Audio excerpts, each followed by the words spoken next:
Yo, what's up everyone? Welcome in this new video. In today's video, we're gonna be talking about chess and I have a good message for you, or at least for myself and maybe for some of my viewers. Um, I have almost reached 1000 ELO rapid, which is cool, I guess. It did take me a lot of time to get there. Actually, not really. I have done it in the past. Um, but yeah, it definitely gets more difficult after 1000 ELO. You start to meet the intermediate players. I already met some of them here, and you don't want to face them.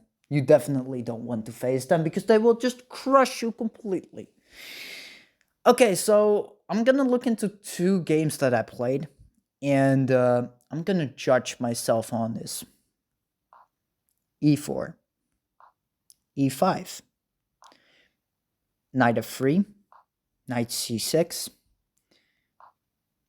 bishop c4, and knight f6. Now, so far so good. Nothing wrong on both sides. And I went for a fried liver attack. I have shown my cards, and yeah. Now, if people ask what is the best approach towards this opening here, the best approach is this pawn move right there. And the reason I know that is because I have done this opening a lot of times. So I definitely know what I'm dealing with.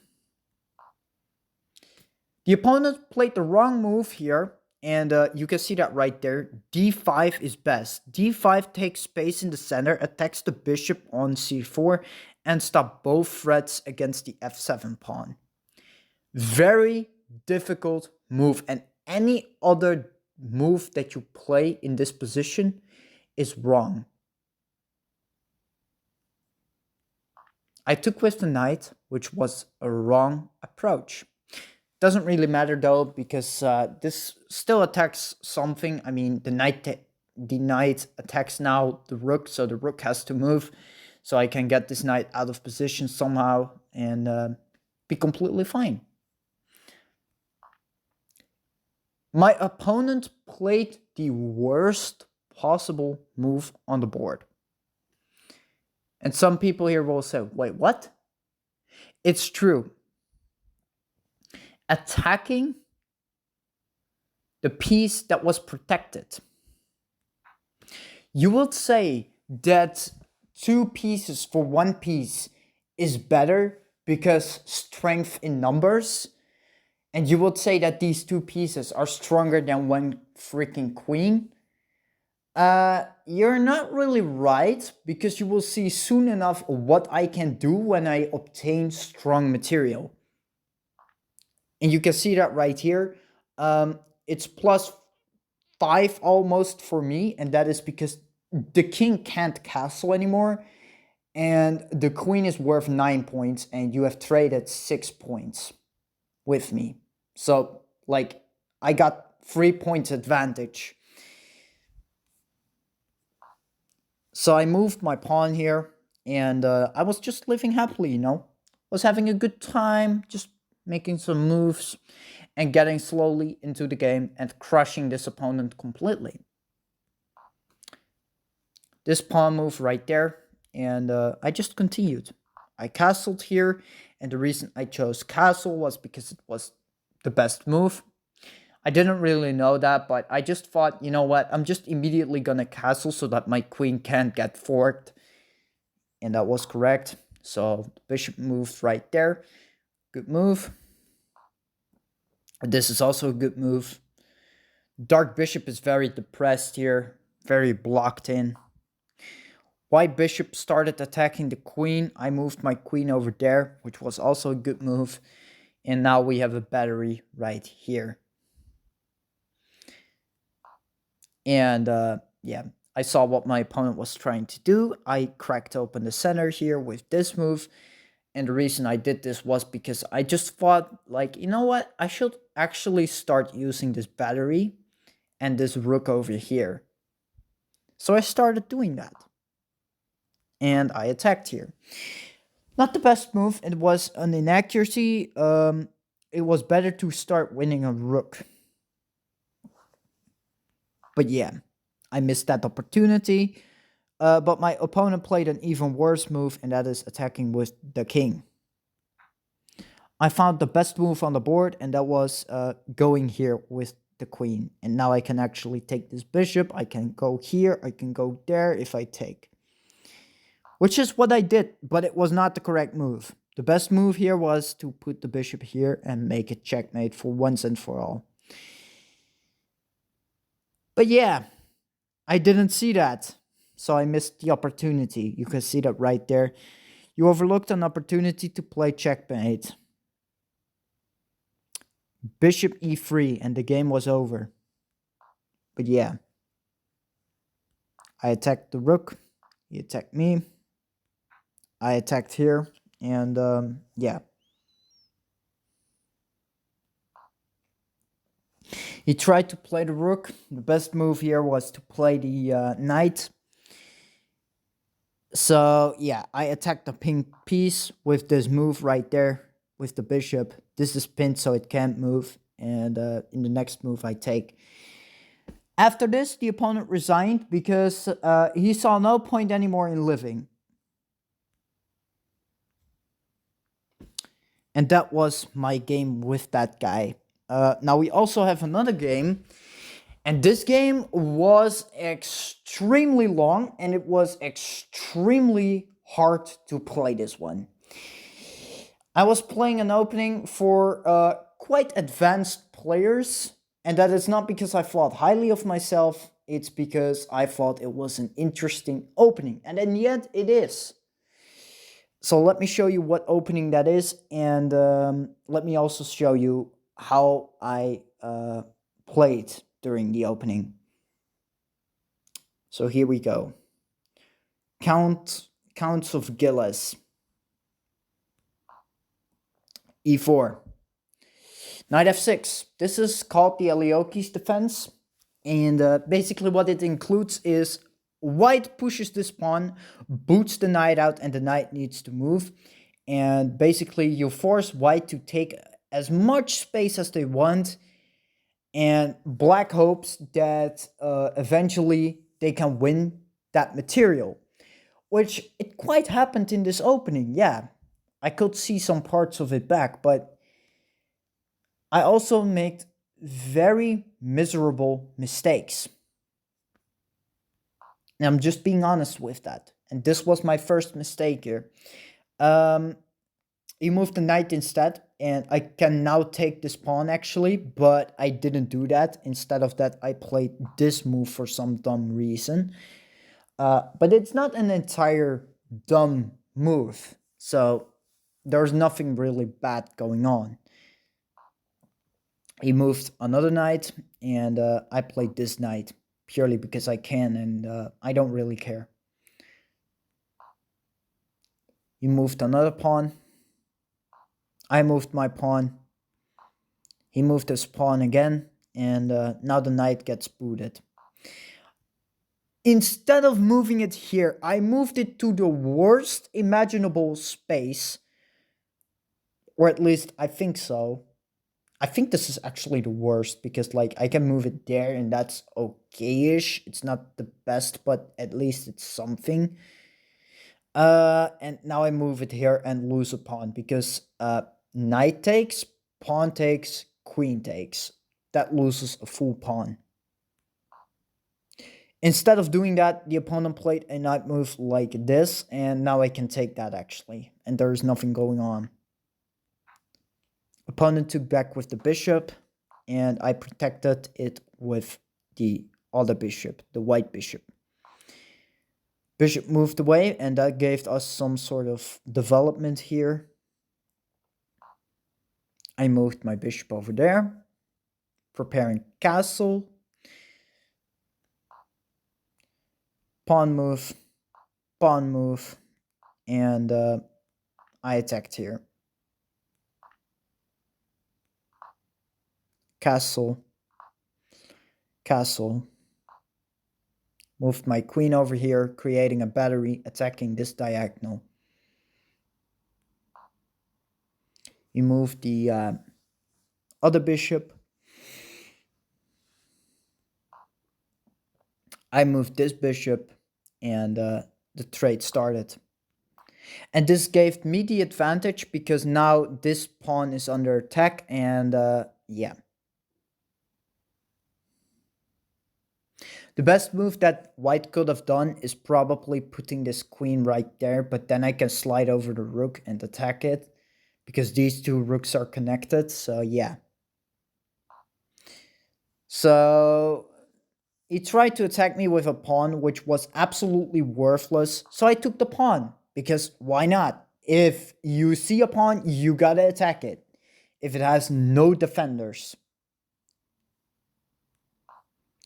So he moved the knight over here. I don't know really what he was planning to do, probably a checkmate attack or something, and I really didn't see that. I just took. He moved the knight, which was the best move, and for me the best move actually here was to go here. Unfortunately, instead of that, I moved the rook, and that got me in a whole heap of trouble. You allowed the opponent to win a bishop through a fork. I didn't know that this was a blunder during that time, but yeah, this is a problem, and you will see that. This is where the tables turned. I played pretty well until this moment.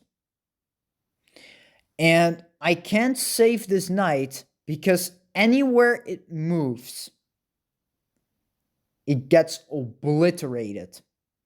If I move it here, it still gets obliterated by the bishop and the queen. And I create probably an even worse scenario for myself. I moved my pawn,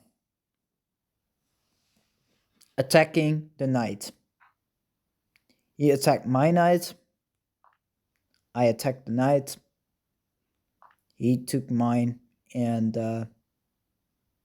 it's fucked up.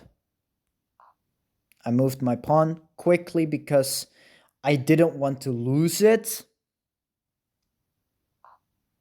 He moved the bishop, and I think I know why this opponent moved the bishop. He thinks that I'm gonna take with the pawn and then lose a full rook. If you take a better look at the board, you see that my diagonal queen can also take the bishop, and that's what I did.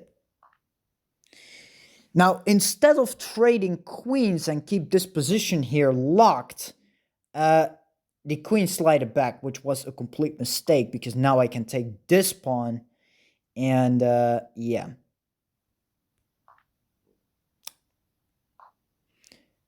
Now the rook attacked my queen, and I was not stupid. I moved it over here. I didn't care.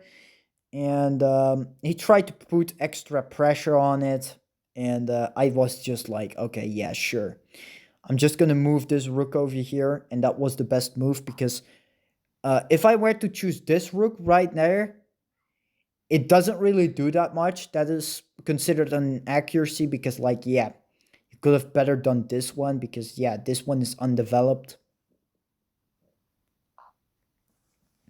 So you really got to be thinking about which piece you use at what time and what the best move is. I moved my pawn, attacking the queen. That was okay. He moved the queen again. I moved my pawn again, creating another threat on the queen.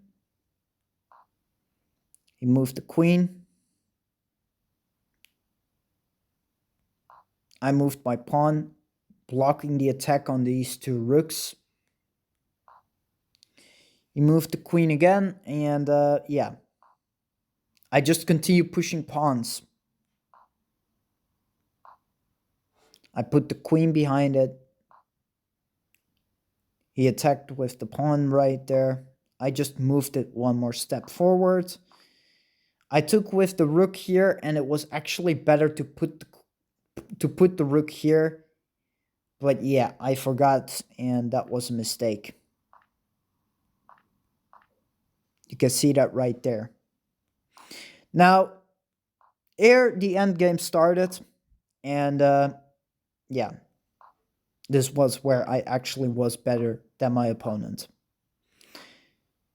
Tried to attack me, I moved out of the way. He attacks me again, I move again. Moves the rook, I move my rook. He attacked me. I put my king towards the pawn and attacks the other pawn. I attack with my rook, which was the best move. I actually could have already promoted, but I didn't.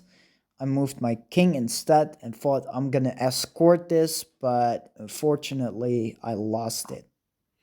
I lost the pawn and we had to promote another one, which was quite unfortunate in my opinion because I could have already finished the game. But yeah, sometimes patience is key, as they say.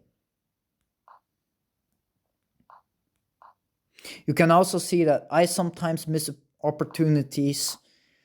You see that a lot. And yeah, the game continued like this until my opponent resigned because this pawn was already close and this one is also getting closer. He realized he can't do anything about it and just gave up.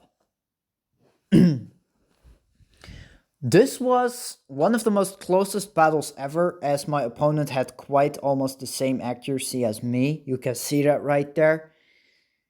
So, yeah, I do want to say that chess is a difficult game.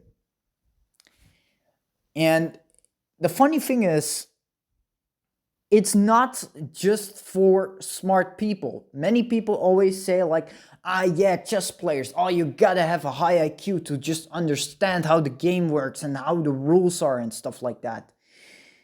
No, absolutely not. That's not true. Because look, I can be sometimes incredibly stupid. I'm just being honest here. I always try my best to come over as some sort of intelligent person, though I'm not entirely. But the thing is, like, intelligent people learn from their mistakes and they start developing something so that it doesn't happen again at any cost. And with a mindset like that, you can get actually pretty far in life. Maybe not entirely, but you can go somewhere. You know what I mean? And that's why I think that IQ tests are pretty rigged because, like, someone can be like super duper smart, like 200 IQ, but if you have a stupid personality, then you don't get anywhere. You don't get anywhere because, like, you don't make sense. So, yeah, that's basically how it goes. So I think that, like, both things are pretty damn important. And yeah, it just says a lot more about you rather than your freaking gender, which is what this generation thinks. That's just what I want to point out here. I'm not going to say that I absolutely am right on this, but I think I'm right. So, yeah. At least this is my way of thinking. But yeah, this is why I like chess. It's a lot of logic and like things that I'm actually pretty good at. Not the best, and I don't need to be the best at it. But yeah, you can get definitely somewhere if you just play it some sort of days and start learning it. I do say that if I want to continue playing it, I probably shouldn't play an opening like this because it's just a bit too difficult for my understanding. But I do like the concept of allowing white to get the center and black trying to counterplay.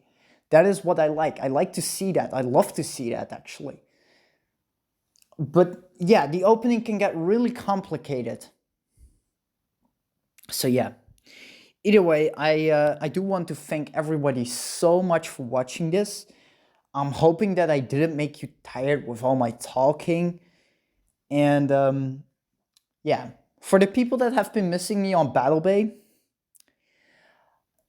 I understand it, but like I said before, there isn't going to be any circumstance that I will ever return.